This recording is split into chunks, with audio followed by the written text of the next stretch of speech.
We all know that soccer players have some of the best physiques in the world. In soccer, you see all kinds of physiques. Some players are lean, some are jacked, some are shredded, and some are stocky. But there is one clear pattern. Most soccer players are in top shape. And here's the thing. What if I told you that building a football physique like them is possible without being in the gym 24/7 or having $1 million personal trainer? Let's get into it. The first mistake is training like a bodybuilder. Most people say they want a football physique, but then they train for the mirror. Slow reps, random machines, chest every Monday, arms every Friday. Then they wonder why they look okay but move terribly. A football body is different. It's not built just to look strong. It's built to perform, to sprint, cut, jump, shield the ball, win duels, recover fast, and keep going when everyone else is tired. That's why footballers don't all look the same. Some are lean and quick, some are powerful and explosive, some are small but impossible to push off the ball. But they all have one thing in common. Their bodies are built for the match. Not for one rep, not for one photo, for 90 minutes of chaos. So if you want a real football physique, you don't just need bigger muscles, you need useful muscle that moves, muscle that reacts, muscle that helps you explode in the first step and still have energy in the final minute. The secret isn't training harder randomly. It's training like the game demands. Once you understand that, your body starts changing differently. A football physique is not one single body type. That's the first thing you need to understand. Look at footballers. Some are tall, some are short, some are muscular, some are lean, some look explosive, and some look almost normal. But once the game starts, you see the difference. They move differently, sharper, faster, cleaner. That's because the football body is not built around size, it's built around function. You need legs strong enough to sprint, tackle, jump, and hold off defenders. You need a core strong enough to stay balanced when someone pushes you. You need upper body strength to protect the ball and survive contact. You need low enough body fat to move quickly, but enough fuel to last the whole match. That's the balance. Not too bulky, not too skinny, not just shredded for pictures. Athletic. That's the word. In football, extra weight slows you down. Weak muscles get exposed. Bad conditioning destroys you, and poor mobility makes you stiff. So the goal is simple. Build a body that can produce power without losing speed, absorb contact without losing balance, and repeat explosive movements again and again until the final whistle. That is the blueprint. Strength, speed, endurance, mobility, and recovery. Miss one of them, and your physique won't transfer to the pitch. But the foundation starts with one thing: strength, not bodybuilding strength. Football strength is different. It's not about lifting the heaviest weight just to impress people. It's about building strength that shows up during the game. When you shield the ball, hold off a defender, jump for a header, or change direction without falling over, that's the kind of strength that matters. So your training has to match that. Start with your legs. Squats, lunges, Romanian deadlifts, split squats, and calf raises. These build the base because in football, your legs are everything. Your first step, your balance, your shot power, and your ability to stay strong in contact all come from your lower body. But don't just train both legs together. Football is full of single leg actions. You sprint off one leg, cut off one leg, shoot off one leg, and land on one leg. So if you only train like both feet are always planted, you're missing the game. That's why single leg strength matters.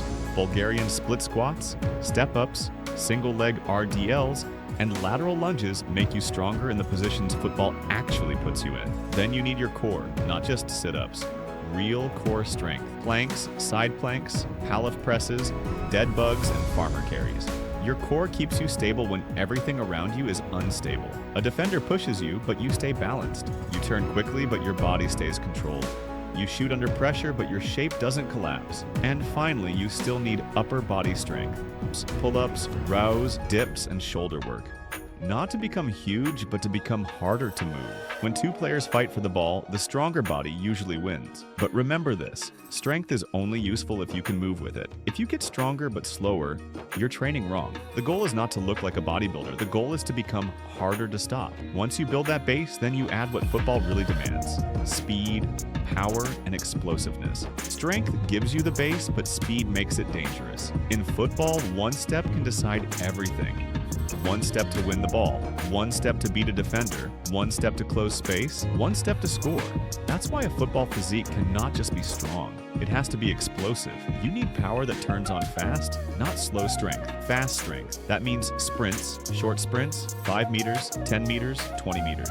Most football actions are not long runs across the whole pitch. They are short bursts. Explode, stop, turn, and explode again. That's the game. So train it with acceleration sprints, hill sprints, resisted sprints, and flying sprints. Then add plyometrics, box jumps, broad jumps, lateral bounds, pogo jumps, and skater jumps. These teach your body to produce force quickly, but football is not just straight line speed. You also need agility and change of direction. In a match, you are constantly braking, cutting, twisting, and reacting, so train your ability to stop. That's the part most players forget. Everyone wants to be fast, but if you can't slow down under control, you can't change direction properly. And if you can't change direction, you're easy to beat. So add drills that force you to decelerate, sprint and stop, sprint and cut, shuffle and react, backpedal, turn, and accelerate. Make your body comfortable in chaos, because that's what football is. Chaos. The ball moves, the opponent moves, the space changes, and your body has to react instantly. That's why speed training builds more than just pace. It builds confidence. When you know you can explode, you attack differently, defend differently, and play with more aggression. But speed alone is not enough, because the fastest player on the pitch still becomes useless if he is exhausted after 10 minutes. Speed is powerful, but only if you can repeat it. Football is not one sprint. It's sprint, recover, sprint again, recover again, then do it for 90 minutes. That's where conditioning comes in. But here's the mistake most players make. They think conditioning means running forever. Long jogs, endless miles, slow cardio every day. And yes, that can help your base fitness. But football is not played at one slow speed. Football is stop and go. Walk, jog, sprint, recover, change direction, sprint again. So if you want football conditioning, train like the game. Repeated sprints, intervals, small-sided games, shuttle runs, and ball drills at high intensity. The goal is not just to get tired. Anyone can get tired. The goal is to still play well when you're tired. That's the difference. Can you still control the ball in minute 80? Can you still press aggressively? Can you still recover after losing possession? Can you still make the run when your legs are burning? That is football fitness. So don't destroy your legs with random conditioning every day. Be smart. Mix hard days with lighter days. Sprint hard when you're fresh. Do conditioning with purpose. And when you use the ball, make it game-like. Dribble into a sprint. Pass, move, press, shoot after a run. Defend, recover, attack again. Body adapts to what you repeat. If you only run slow, you get better at running slow. But if you train repeated high-intensity actions, you start building the engine. Football actually needs. Once your engine improves, everything changes. You press harder, recover faster, make more runs, and stay sharper late in the game. But none of this works if your fuel is wrong, because a football body is not only built in the gym or on the pitch, it's also built in the kitchen. If you train like a footballer but eat like someone who doesn't care, your body will show it. Food is not just about looking lean. Food is fuel. And in football, fuel matters. You need energy to sprint, protein to build muscle, carbs to recover, water to perform, and enough calories to keep your body from breaking down. That's why starving yourself is a mistake. A lot of players think, if I eat less, I'll get lean faster. But that can backfire. You lose energy, lose strength, recover slower, and feel heavy even when you're lighter. Then your performance drops. A football physique is not built by eating nothing. It's built by eating the right things. Start with protein: chicken, eggs, fish, lean beef, Greek yogurt, and protein shakes if you need them. Protein helps your muscles repair after training. Then you need carbs. And this is where people get it wrong. Carbs are not the enemy. For footballers, carbs are fuel. Rice, potatoes, oats, pasta, and fruit give your body the energy to train hard and recover properly. Then add healthy fats. Avocado, olive oil, nuts, and egg yolks help your body function well. And of course, water. If you're dehydrated, everything gets worse. Your speed drops, your focus drops, your muscles feel tighter, and your recovery slows down. So keep it simple. High protein, clean carbs, healthy fats, and enough water. Cut down on what destroys performance. Too much soda, too much candy, too much fried food, and too many empty calories. You don't need a perfect diet. You need a consistent one. The goal is not to eat like a model.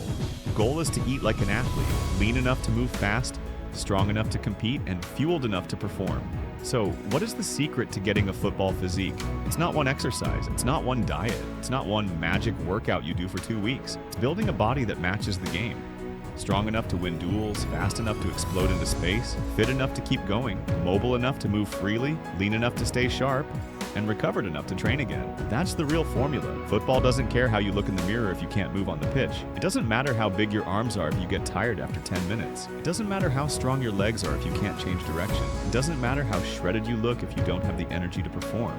A real football physique is built through balance, strength, speed, conditioning, nutrition, recovery, and consistency. And the most important one is consistency. You won't build this body in 1 week. You build it by showing up when motivation is gone, training when it's not exciting, eating properly when it's inconvenient, recovering when you want to do more, and repeating the basics until they become part of who you are.